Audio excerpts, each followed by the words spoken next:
आज आपण एका खास पुस्तकाबद्दल बोलणार आहोत. नाव आहे how to be a lady killer. हे पुस्तक आलं होतं 2004 मध्ये आणि तेव्हा ते खूप गाजलं, थोडं विवादास्पदही ठरलं.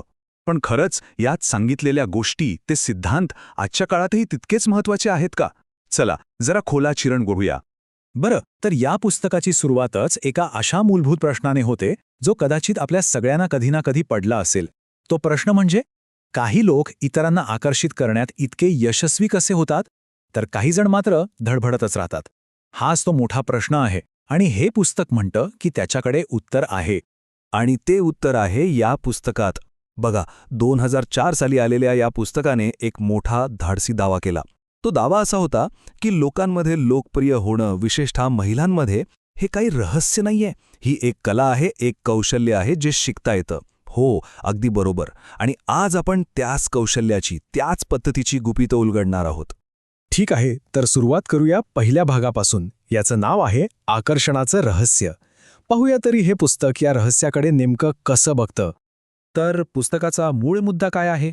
तो हाच की यशस्वी होण्यासाठी काही जन्मजात गुण असलेच पाहिजेत असं नाही.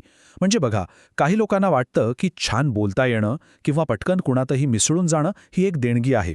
पण हे पुस्तक म्हणतं नाही, ही देणगी नाही, हे कौशल्य आहे. आणि महत्त्वाचं म्हणजे हे कौशल्य कोणीही शिकू शकतं. मग जर ही जन्मजात देणगी नसेल तर मग काय आहे?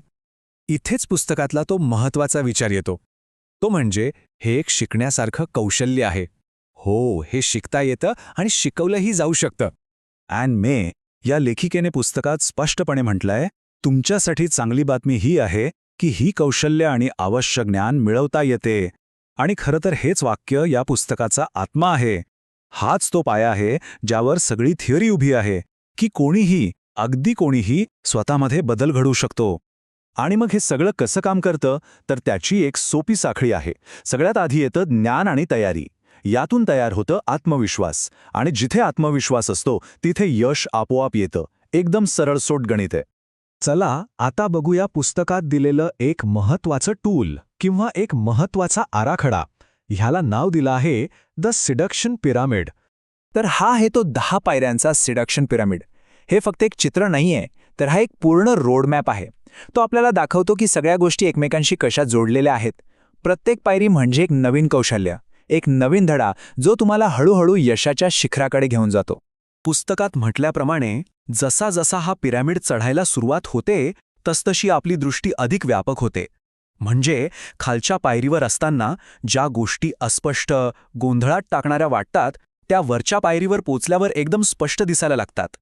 आता या पिरामिडची रचना कशी आहे, तर बघा, पहिली गोष्ट म्हणजे प्रत्येक पायरी नीट समजून घेतल्याशिवाय पुढे जायचं नाही.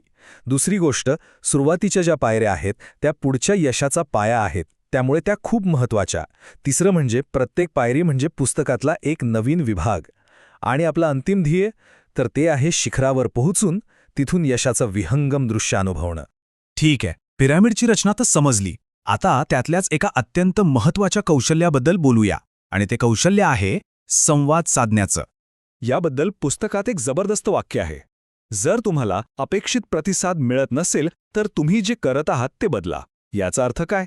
याचा अर्थ संवाद ही एक रणनीती आहे. जर एखादी गोष्ट काम करत नसेल तर पद्धत बदला. सगळं नियंत्रण आपल्या हातात आहे. पण मग हा संवाद म्हणजे नक्की काय असतो? आपण जे बोलतो ते? पुस्तकात जे उत्तर दिलंय ते ऐकून मात्र नक्कीच धक्का बसेल. तर पुस्तकात UCLAच्या एका संशोधनाचा हवाला दिला आहे. त्यानुसार जेव्हा आपण एखाद्या व्यक्तीबद्दल आपलं मत बनवतो, तेव्हा त्यात शारीरिक हावभाव म्हणजे बॉडी लँग्वेजचा वाटा असतो तब्बल 55%. आवाजाचा सूर म्हणजे टोन ऑफ व्हॉइसचा वाटा असतो 38%. आणि आपण जे प्रत्यक्ष शब्द बोलतो त्यांचा वाटा किती असेल, तर तो असतो फक्त 60%. फक्त 7%. विचार करा, याचा सरळ अर्थ असा होतो की आपण काय बोलतो यापेक्षा कसं बोलतो, आपली बॉडी लँग्वेज कशी आहे, हे प्रचंड महत्त्वाचं आहे. तर ही झाली संवादासारख्या बाह्य कौशल्यांची गोष्ट. पण पुस्तक म्हणतं की खरी लढाई बाहेर नाही तर आत आहे, आपल्या मनात. आणि म्हणूनच पुढचा भाग आहे मानसिकतेवर प्रभुत्व मिळवण्याबद्दल.